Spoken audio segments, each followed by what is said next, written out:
నాన్న కథ చెప్పవా? ఎస్, కథ చెప్తా. కథ పేరేంటంటే బాలమంత్రి.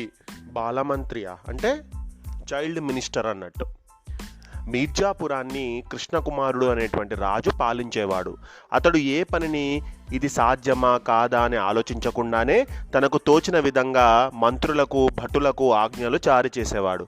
ఎవరైనా రాజాజ్ఞను అసాధ్యమని చెబితే వారు పదవి నుంచి తప్పుకోవాల్సిందేనని ఆదేశించేవాడు. అప్పటికే చాలామంది తమ పదవులను పోగొట్టుకున్నారు.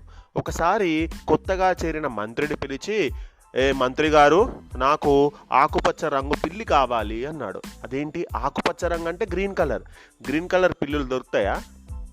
మరి అది సాధ్యమా? మరి సరే, ఇట్లా అడిగిండి ఏంటి అనుకొని ఏమవుతుందో మంత్రికి తెలుసు సాధ్యం కాదంటే. అందుకని ఓ పిల్లికి ఆకుపచ్చ రంగు వేసి రాజు దగ్గరికి తెచ్చాడు. దానికి రాజు మంత్రిని మెచ్చుకున్నాడు. ఒకరోజు ఉదయమే మంత్రి గారికి రాజావారి నుంచి కబురు తెచ్చాడు ఓ భటుడు. మామిడి పండు తీసుకురావాలని రాజుగారి ఆజ్ఞ అని చెప్పాడా భటుడు.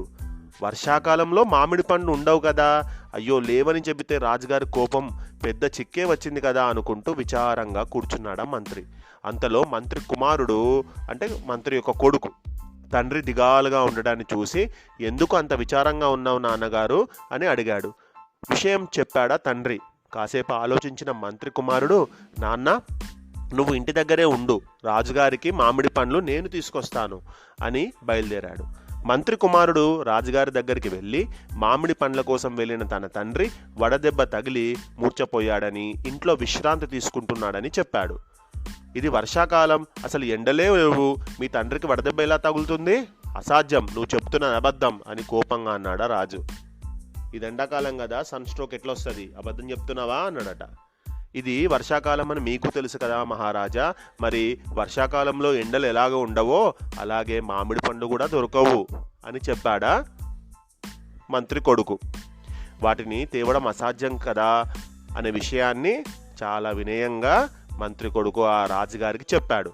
వెంటనే రాజుగారు, శభాష్, నువ్వు ఎంతో ధైర్యంగా నేను చెప్పిన దానికి ఈ మాట చెప్పావు. నాకు ఎవరు కూడా ఇది సాధ్యమా అసాధ్యమా అని నాకు చెప్పడానికి ప్రయత్నించినా నాకు అర్థం కాలేదు, నాకు అర్థమయ్యేటట్టు నువ్వు చెప్పావు అని తెలివైన సమాధానం ఇచ్చావు. కాబట్టి నేను నిన్ను మంచి విద్యలు నేర్పించి భవిష్యత్తులో మంత్రిని చేసేందుకు నిర్ణయించుకుంటున్నాను అని చెప్పాడు అన్నట్టు.